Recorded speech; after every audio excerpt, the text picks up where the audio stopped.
இயேசு ஜீவிக்கிறார். சுவிசேஷ ஊழியம் வழங்கும் ஜீவ வார்த்தைகள். கிறிஸ்துவில் பிரியமானவர்களே, ஆண்டவராகிய இயேசு கிறிஸ்து நாமத்தில் உங்கள் யாவரையும் அன்போடு வாழ்த்து வரவேற்கிறோம். இயேசு ஜீவிக்கிறார் ஊழியத்தின் சார்பாக ஜீவ வார்த்தைகள் நிகழ்ச்சிக்கு வந்தவர்களை கர்த்தர் ஆசீர்வதிப்பாராக. ஒவ்வொரு வாரமும் இதே நேரத்திலே இந்த வார்த்தைகளை கேளுங்கள், அநேகரை கேட்க செய்யுங்கள். ஊழியர்களை பயன்படுத்த விரும்பினாலும் எங்களுடைய வெளியில் தேவையானாலும் எங்களோடு தொடர்பு கொள்ளுங்கள். நாம் ஒருமித்து அவர் நாமத்தை உயர்த்துவோமாக. ஆவியானவர் நம்மோடு பேசும்படி இந்த நாளிலே தேவன் நமக்கு தந்திருக்கிற வார்த்தையை நாம் வாசிப்போம். ஆதியாகமம் 25ஆம் அதிகாரம் 20-21. ஈசாக்கு ரெபெக்காளை விவாகம் பண்ணுகிற போது 40 வயதாக இருந்தான். இவள் 16 என்னும் சீரியா தேசத்தானாகிய பெத்துவேலுக்கு குமாரத்தியும் சீரியா தேசத்தானாகிய லாபானுக்கு சகோதரியுமானவள். மலடியாக இருந்த தன் மனைவிக்காக ஈசாக்கு கர்த்தரை நோக்கி வேண்டுதல் செய்தான். கர்த்தர் அவன் வேண்டுதலை கேட்டருளினார். அவன் மனைவி ரெபெக்காள் கர்ப்பம் தரித்தாள். இந்த வார்த்தையில் இருக்கிற அன்பு நேச பிள்ளைகளே, இன்றைக்கி கர்த்தர் நமக்கு கொடுக்கிறதான ஒரு வார்த்தை என்ன? ஈசாக்கின் ஜெபம். வேதாந்தத்தில் அநேகருடைய ஜெபத்தை பார்க்கிறோம். அதில் ஈசாக்கின் ஜெபம் ஒரு வித்தியாசமான ஆசீர்வாதத்துக்கு ஏற்ற வார்த்தையான அனுபவம் என்பதை இந்த பகுதியிலே நாம் பார்க்க முடியும்.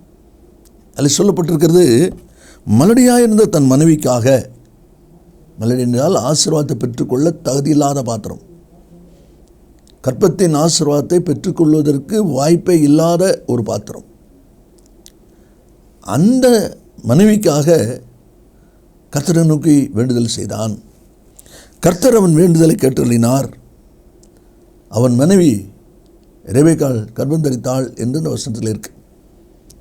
ஒருவேளை இந்த வார்த்தை கேட்கிற அன்பு நேச பிள்ளைகளே, போன வாரம் ஜெபம் பண்ணார், இந்த வாரமே ஆசீர்வாதம் கிடைச்சிட்டுது, அடுத்து ஒரு வருஷம் முடிகிற 10 மாதம் முடிகிற போது ஈசாக்கு பிறந்துட்டார், சாரி ஒரு வருஷம் முடிகிற போது ரெபெக்காளுக்கு குழந்தைகள் பிறந்தாங்க அப்படிங்கிற ஒரு சிந்தை இதை பார்க்கும்போது உங்களுக்கு உருவாக்கலாம்.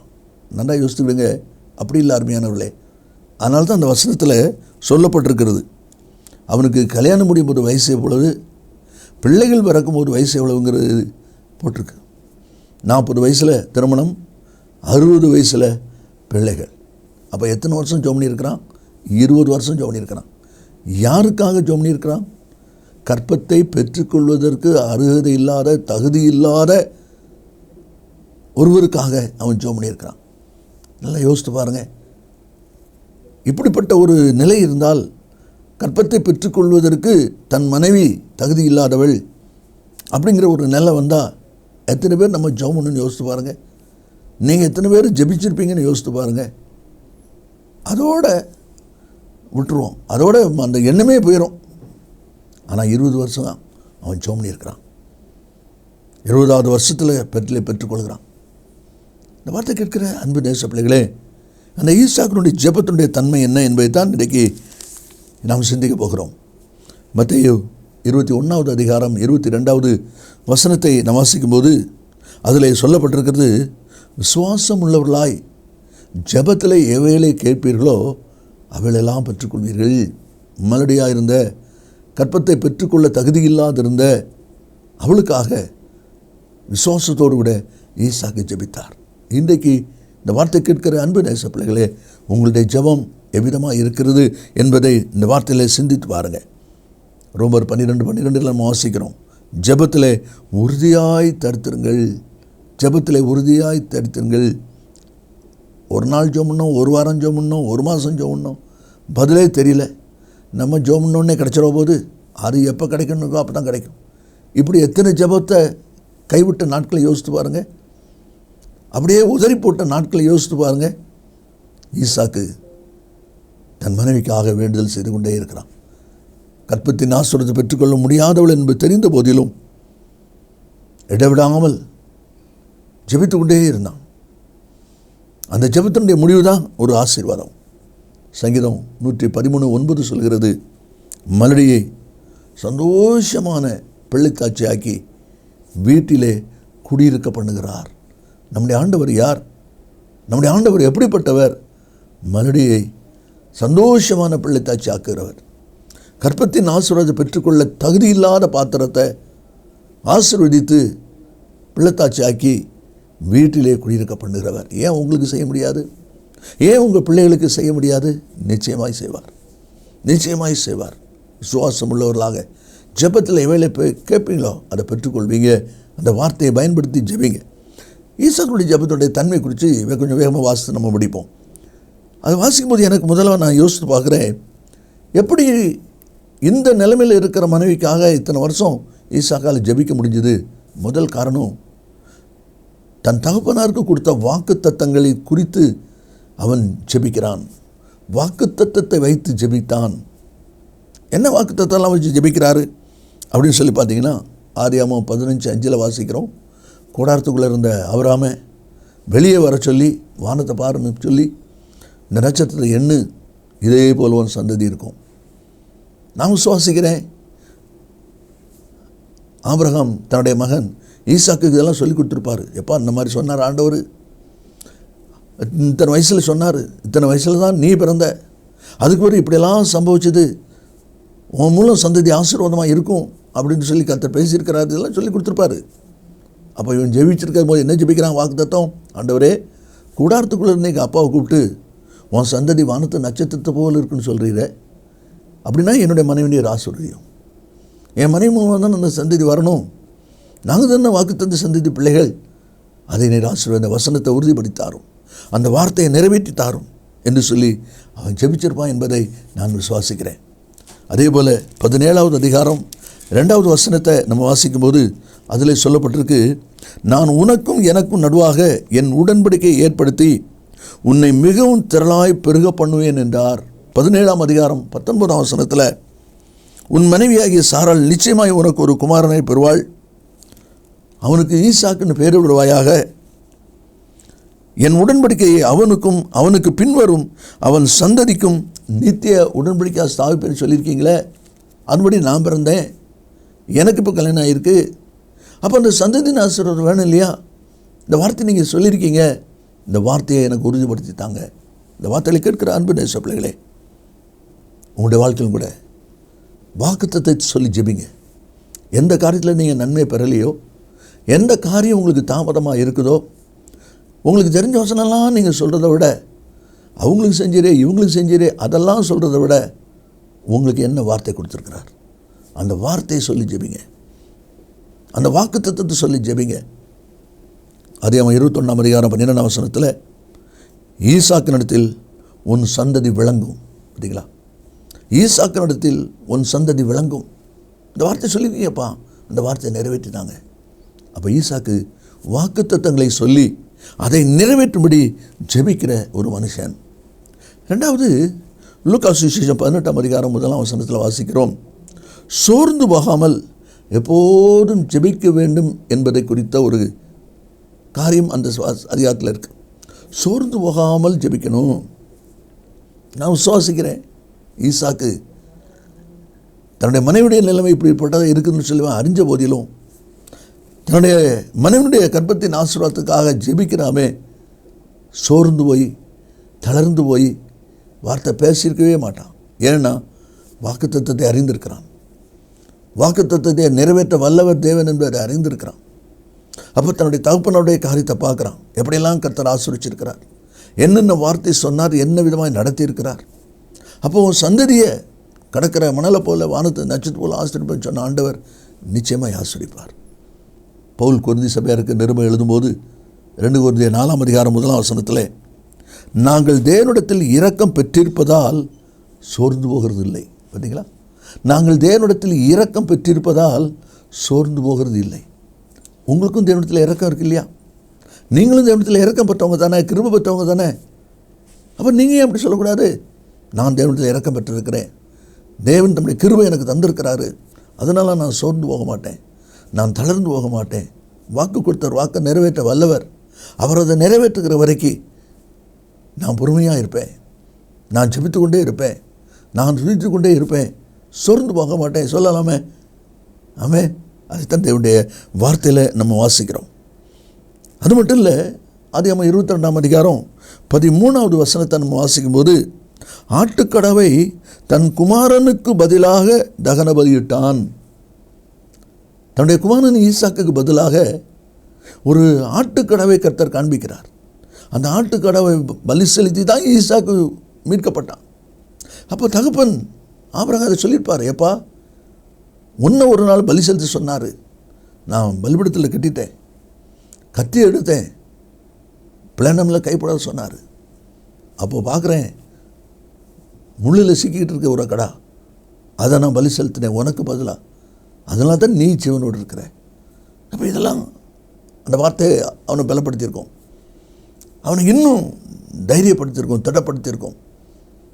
அதனால தான் அவன் சொல்கிறான், சோர்ந்து போகாமல் ஈசாக்கு ஜெபிச்சான் என்பதை அந்த வார்த்தை மூலமாக நம்ம அறிய முடியுது. ரோமர் 4ஆம் அதிகாரம் 18வது வசனத்தை வாசிக்கும்போது, உன் சந்ததி இவ்வளவா இருக்கும் என்று சொல்லப்பட்டபடியே என்று சொல்லி ஆபிரகாமை குறித்து சொல்லப்பட்டிருந்த வார்த்தையை வாசிக்கிறோம். ஆமாம், எனக்கு கர்த்தருடைய பிள்ளைகளே, இந்த வார்த்தை யோசிங்க. இனி மூன்றாவது ஒரு அனுபவத்தை பார்க்கும்போது, ஒருவன் ஞானத்தில் குறைவில்லாதவனாக இருந்தால் யாவருக்கும் சம்பூர்ணமாய் கொடுக்கிறதிலே கேட்டு பெற்றுக்கொள்ள கடவன். அவன் எவ்வளவாகிலும் சந்தேகப்படாமல் விசுவாசத்தோடே கேட்க கடவன்.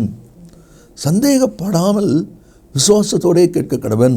அப்போது ஈசாக்கு மலடியாக இருந்த தன் மனைவிக்காக ஜெபித்தான் அப்படின்னு சொன்னால், மூணாவது ஒரு அனுபவம் என்ன?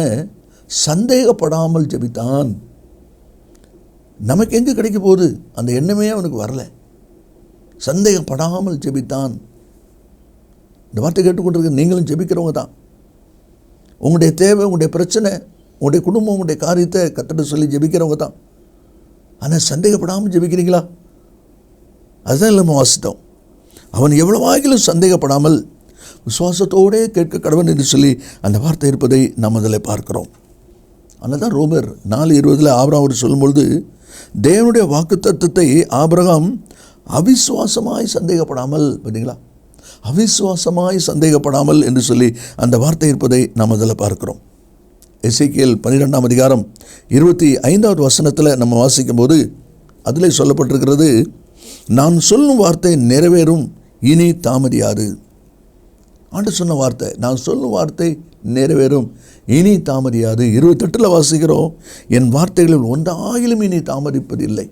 இப்படிப்பட்ட வார்த்தை வாக்குத்தத்தங்கள் இருக்கிறதுனால ஈசாக்கு தன் ஜெபத்திலே சந்தேகம் இல்லாதபடி ஜெபிக்கிறவனாக இருந்தான். ஆண்டவர் இயேசு சொல்லும் பொழுதும் மார்க் சுவிசேஷம் 11வது அதிகாரம் 23வது வசனத்தில் தம்முடைய சீஷர் ஜனங்களுக்கு சொல்லும்போது அவர் சொல்கிறாரு, தன் இருதயத்தில் சந்தேகப்படாமல் விசுவாசித்தால் அவன் சொன்னபடியே ஆகும். தன் இருதயத்தில் சந்தேகப்படாமல் விசுவாசித்தால் அவன் சொன்னபடியே ஆகும். அப்படிப்பட்ட ஒரு விசுவாச அறிக்கை, ஒரு செயல்பாடு ஈசாக்குடைய வாழ்க்கையில் இருந்தது என்பதைத்தான் இந்த வார்த்தையின் மூலமாக அறிய முடிகிறது. நல்லா யோசிங்க. கடைசி ஒரு வசனத்தை வாசித்து ஜெபம் பண்ணுவோம். ஆதியாகமம் 21ஆம் அதிகாரம் 12வது வசனத்தில் சொல்லப்பட்டிருக்கிறது, ஈசாக்கினிடத்தில் உன் சந்ததி விளங்கும். கர்த்தருடைய கரிசனையை பாருங்கள்.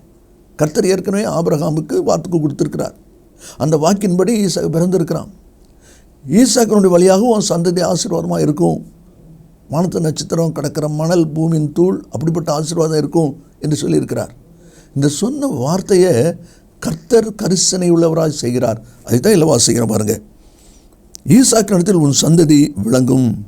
பார்த்தீங்களா, என்னாமோ 23ஆம் அதிகாரம் 11ஆம் வசனத்தில் தான் வாசிக்கிறோம், பொய் சொல்ல தேவன் ஒரு மனிதன் அல்ல, மனம் மாற அவர் ஒரு மனுபுத்திரனும் அல்ல. ஏன் இந்த வார்த்தை அப்படி சொல்லியிருக்கு? பொய் சொல்ல தேவன் ஒரு மனிதன் அல்ல. அப்போ மனுஷன் பொய் சொல்லுவான், சமயத்துக்கு ஏற்றபடி, சந்தர்ப்பத்துக்கு ஏற்றபடி மனுஷன் சொல்லுவான். ஆனால் கர்த்தர் சொல்ல மாட்டார். பார்த்தீங்களா, பொய் சொல்ல தேவன் ஒரு மனிதன் அல்ல. அப்போ ஆபிரகாமுக்கு கர்த்தர் கொடுத்துருக்கிறாரு, ஈசாக்கினிடத்தில் ஒரு சந்ததி விளங்கும், நான் கொடுத்துருக்கிறேன், அப்போ இந்த வார்த்தையை நான் நிறைவேற்றி ஆகணுமே என்பதில் கர்த்தரும் கரிசனையோடு வருகிறார். ஈசாக்கினுடைய ஜெபம் ஒரு பகுதி இருக்கிறது. ஆண்டவரும் ஈசாக்கின் சந்ததியை குறித்த ஒரு கரிசனை உள்ள தேவனாக இருக்கிறார். அதான் அதில் சொல்லப்பட்டிருக்கு. அதுதான் முன்னால் நம்ம வாசித்தோமே, எசேக்கியேல் 12:25 நான் சொன்ன வார்த்தை நிறைவேறும். அதே போல் அந்த வார்த்தையை நிறைவேற்றுகிற விஷயத்திலையும் கர்த்தர் அதில் கவனமாக இருக்கிறார் என்பதை நாம் அறிய முடிகிறது.